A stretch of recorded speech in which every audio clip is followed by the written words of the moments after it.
लेकिन बीच में रामायण और महाभारत कैसे आए बीच में, आप जिसको इतिहास कहते हैं? ये मेरा सवाल है। हाँ, सवाल भी है मेरा ये कि ये कथाएं हैं, आप चाहे लीजिए, ये कथाएं हैं या फिर इतिहास है?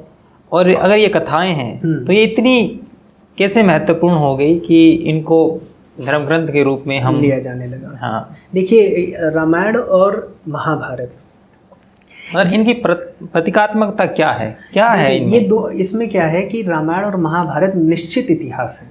अच्छा, ये इसमें कोई आपके इसमें दो मत है ही नहीं, ये बिल्कुल इतिहास है।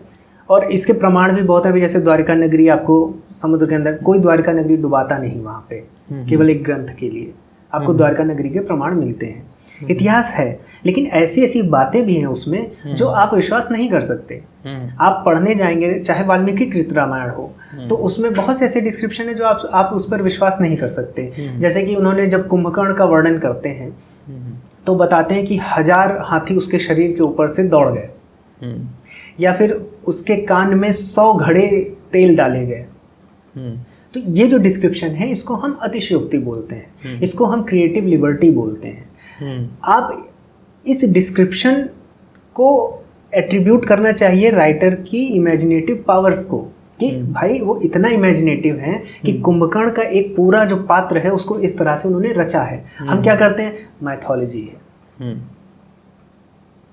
एक व्यक्ति 10 किलोमीटर लंबा कैसे हो सकता है, ये क्रिएटिव लिबर्टी है कुंभकर्ण को उतना भयावह बताने की। इतना तो बुद्धि मेरे पास भी है कि 10 किलोमीटर का व्यक्ति नहीं हो सकता। इतनी बुद्धि मेरे पास भी है कि एक व्यक्ति के ऊपर 1000 हाथी दौड़ के जा रहे हैं। अगर आप उसको लेकर बैठ जाएंगे कि हाँ भाई कुंभकर्ण जो था वो इतना ही बड़ा था, तब ये आपकी मूर्खता है।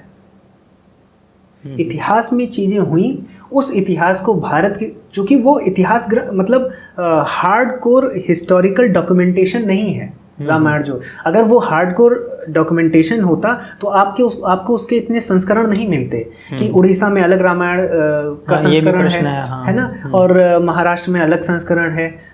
अगर आप भारत के दक्षिण भाग में आएंगे और नया संस्करण मिल जाएगा। तो संस्करण अलग हो सकते हैं, उसको आप जैसे आप बोल सकते हैं फैन फिक्शन बोलते हैं कि हाँ हैरी पॉटर है तो उसके अलग अलग संस्करण पर। लेकिन यहाँ पर रामायण की घटना हुई, उसके कई ढेर सारे हमें आर्कियोलॉजिकल प्रूफ्स हैं, लेकिन वो जो लिखा है वाल्मीकि जी ने, उसमें अतिशयोक्ति का बहुत ज़्यादा प्रयोग है।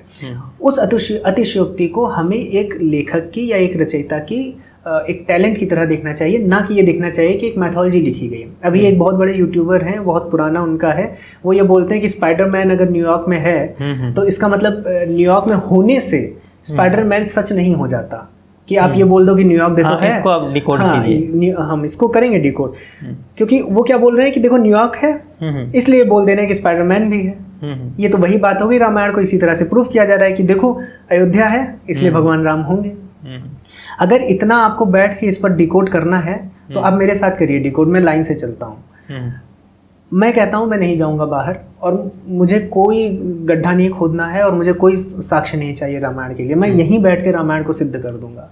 पहले मैं दर्शकों को बता दूं, ये जो बात कही है ये ध्रुव राठी ने कही थी किसी इंटरव्यू में। हाँ, ताकि प्रसंगवश आगे बढ़े। उन्होंने यही बोला था कि ये तो रामायण को सच बोलने का तरीका ये है कि स्पाइडरमैन न्यूयॉर्क में है और न्यूयॉर्क है तो इसलिए स्पाइडरमैन होगा। अब ये कहना बहुत आसान है, ये छल है, ये तर्क नहीं है। अब आप देखिए रामायण की जो कथा है उसमें हमें हिमालय के क्षेत्रों से लेकर श्रीलंका तक के क्षेत्र मिलते हैं। वो आज मौजूद, किसी ने नामकरण तो नहीं किया रामायण को देखकर। मैं अभी इसको लाइन से चलूंगा, मैं कुछ तर्क रखता हूँ।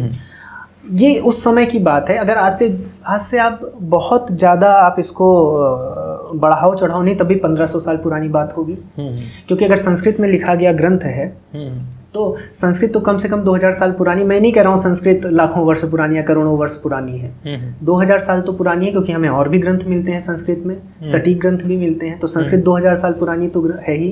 2000 साल पहले हमारे पास ऐसा कोई वाहन नहीं था कि हम एक दिन में पूरा इंडिया नाप देते, या फिर हम अफगानिस्तान में गांधार दिखाते, गांधारी जहाँ की थी, और हम श्रीलंका में या फिर हम अपने रामेश्वरम की बात कर लेते। ठीक है, तो अब एक व्यक्ति तो नहीं कर सकता। तर्क मानते हैं जो भी आप जिनका नाम लिए, वो ये तर्क मानते हैं कि एक दिन में या एक महीने में कोई व्यक्ति अफगानिस्तान से लेकर तमिलनाडु तक नहीं जा सकता 2000 साल पहले। लेकिन पूरी कथा में पूरा वर्णन है हर एक जगह का। तो इसका मतलब यह है कि ये एक व्यक्ति का काम नहीं है। अगर मैं रैशनल सोचता हूँ, अगर मैं सोचता हूँ कि रामायण फेक है, क्योंकि मैथ्स में क्या होता है, मैथ्स में जब आप कुछ प्रूव करने जाते हैं तो पहले आप कॉन्ट्राडिक्टरी चीज को मानते हैं और फिर जब वो गलत साबित होती है तो आप कहते हैं कि भाई ये सही है। तो मैं पहले मान लेता हूँ कि रामायण मिथ है, रामायण फेक है। तो मैं क्या सोचूंगा, अगर रामायण फेक है और ये लिखा गया है और इतनी जगहों का वर्णन है जिसको 1 महीने या 2 महीने में एक व्यक्ति नहीं नाप सकता, इसका मतलब ये 1000 व्यक्तियों ने लिखा होगा या 100 व्यक्तियों ने लिखा होगा, जो अलग अलग जगह के लोग रहे होंगे। अफगानिस्तान का एक व्यक्ति होगा जिसने गांधार के बारे में बताया होगा, एक उत्तर प्रदेश का व्यक्ति होगा जिसने अयोध्या के बारे में बताया होगा, एक मध्य प्रदेश का व्यक्ति होगा, एक किष्किंधा क्षेत्र का व्यक्ति होगा, एक तमिलनाडु का व्यक्ति होगा, एक श्रीलंका का व्यक्ति होगा। ये सब बैठे होंगे एक साथ इतने जगह के लोग व्यक्ति कैसे मिल सकते हैं? कोई किसी राजा ने मिलवाया होगा, ये भी तो हो सकता है कि कोई राजा सोचा होगा एक पुस्तक लिखवाते हैं और धर्म की चटनी चटा देते हैं पूरे भारतवर्ष को, अफीम दे ही देते हैं। हाँ, अफीम दे ही देते हैं। तो उसने कहा चलो कश्मीर से लेके आते हैं, उत्तर प्रदेश से लेके आते हैं, मध्य प्रदेश से लेके आते हैं और लेखकों को बैठाते हैं, एक कहानी बुनते हैं। तो उसने सबको बुलाया और कहा भाई अपनी अपनी जगह की चीज़ें बताओ। अच्छा, तुम्हारे यहाँ सरयू नदी है, चलो वहीं पैदा करो। तुम्हारे यहाँ किष्किंधा क्षेत्र है, यहाँ से हनुमान जी को लाओ। तुम्हारे यहाँ तमिलनाडु है, चलो रामेश्वरम की स्थापना करो, द्वारका इधर। तो उसने लिखवा दी। अब आज आप पुस्तक लिखेंगे कुमार श्याम जी, तो आप मुझे ये बताइए आपकी पुस्तक को पॉपुलैरिटी कितने दिन में मिलेगी पूरे भारतवर्ष में? बहुत ही कम समय में, बहुत कम समय में मिल सकती है, क्योंकि आज टेक्नोलॉजी है। हाँ। लेकिन फिर भी कंपटीशन है। आप आज पुस्तक लिखेंगे, पब्लिश करेंगे, कितने लोग उसको धर्म लेंगे? हाँ, धर्म तो नहीं मानेंगे। और ऐसा तो कोई राजा नहीं रहा जो अफगानिस्तान से लेकर श्रीलंका तक पूरा एक क्षत्र राज किया हो। तो आप इस पे चलते जाइए। अब आप देखिए, एक राजा ने इतने लोगों से पुस्तक एक लिखवा ली, संस्कृत में लिखवा ली पहली बात तो, और उसके बाद इतनी जगहों की बातें उसमें लिखवा ली, और उसके बाद उसको केवल भारत नहीं, इंडोनेशिया, बाली, सुमात्रा, म्यांमार, वियतनाम, लाओस, जहां जाए वहां रामायण है, रामायण की बातें हैं। तो क्या ये संभव है? आप एक जगह बैठ के भी सोचेंगे ना तो आपको पता चलेगा कि जो तर्क दिए हैं ध्रुव राठी, वो तर्क में कुछ भी ताकत नहीं, वो छल है। क्योंकि न्यूयॉर्क आज हमारे लिए स्पाइडरमैन, न्यूयॉर्क क्या, आज टोक्यो से न्यूयॉर्क जाना कितनी 2 दिन का खेल है। पहले नहीं था। पहले अगर हमें गांधार के विषय में पता है महाभारत में, या फिर रामायण में हमें किसी हिमालय क्षेत्र के बारे में पता है जो आज हमें मिलता है, और तमिलनाडु, तो एक व्यक्ति का काम, और एक व्यक्ति ने ही लिखा है, वाल्मीकि जी ने, नहीं तो फिर सारे व्यक्ति। चलिए ठीक है, वो तो राजा का काम है मनाना सबको कि एक ही नाम होना चाहिए, इसको रख देते हैं। लेकिन फिर भी राजा के बस की बात नहीं है कि वो एक पुस्तक को लेकर पूरे भारतवर्ष में एकदम धार्मिक अफीम चटा दे। तो और वो पीढ़ियों में भी, और वो पीढ़ियों में चल रही है। किसी ने उस पर प्रश्न नहीं किया है, क्योंकि हमारे जो वैदिक ऋषि थे या बाद में जिन्होंने दर्शन ग्रंथ लिखे हैं, तो क्या वो प्रश्न नहीं उठा सकते थे? वो भी तो उठा सकते थे। तार्किक लोग नहीं हुए क्या? क्या गौतम बुद्ध नहीं हुए क्या उसके बाद और लोग नहीं हुए? हमारे यहाँ तार्किक लोग हुए ही नहीं और उसको चाटते चले गए। ऐसा नहीं हुआ है। वो चीजें हुई हैं, लेकिन उन चीजों का जो रूपांतरण हुआ है हमारी, इसीलिए काव्य बोला जाता है, कविता, महाकाव्य। काव्य इसीलिए बोला गया क्योंकि उन रचनाओं में कुछ लयबद्धता है, कुछ इमेजिनेशन है, कुछ अतिशयोक्ति है। मैं दोनों लोगों से मुझे दिक्कत होती है, जो लोग इतिहास को मतलब इमेजिनेशन को सच मानते हैं, मुझे उनसे भी दिक्कत है। आप उस इमेजिनेशन को क्रिएटिव लिबर्टी की तरह या क्यों नहीं दिखते? जब साफ साफ वहां पर वाल्मीकि जी ने इस तरह से किसी चीज को लिखा है कि वो खुद प्रसन्न हो रहे होंगे कि कितना अच्छा मैंने सेटअप किया है, कि आज रामलीला होती है तो वो भाव आता है।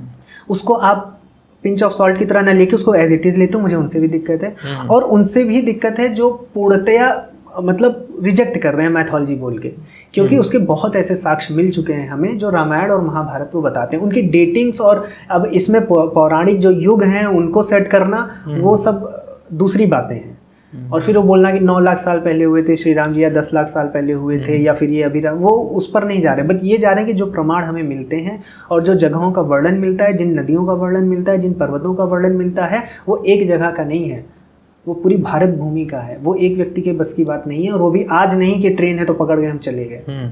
आज से 2000-3000 साल पहले की बात है।